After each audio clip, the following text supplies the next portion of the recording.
Paul George. What's the latest there? Yeah, Ramona Shelburne is all over this story. Paul George has been traded to the Oklahoma City Thunder. We are still trying to determine what the pieces are here, but the impetus for this is Russell Westbrook. The Thunder were concerned that Westbrook would not sign an extension to his contract that they're ready to offer him tonight.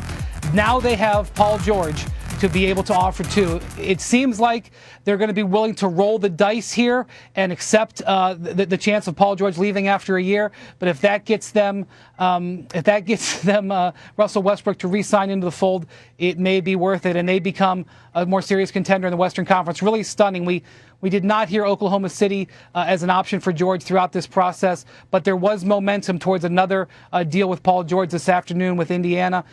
They have a lot of young pieces in Oklahoma City. We'll see which ones were contained in the deal. That's going to be key to evaluate it. Yeah, Ramona just tweeted that she's hearing it's Oladipo and Sabonis, but here it is, a one-year rental with Paul George, considered, I don't know, top 12, depending on who you ask, player. But what do you think? You mentioned Russell Westbrook, but what's the line of thinking? You know the Oklahoma City front office. What's the line of thinking that they can get him in and both into their system and make it work long term?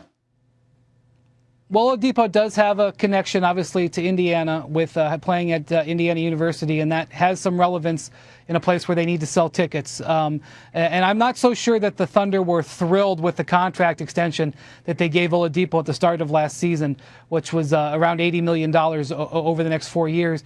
And it didn't look maybe as good after Oladipo's first season there. So they get off of that contract, and now if the worst happens and Westbrook doesn't extend and George walks, at least they have a clean salary cap sheet. This is an incredible use of assets by Sam Presti. We'll see if there's any draft picks in the deal.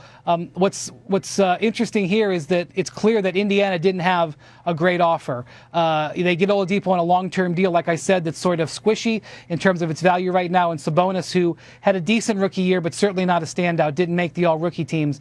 That's not a very impressive haul for Paul George, and I think that's indicative of the fact that the Pacers didn't have a lot of great offers.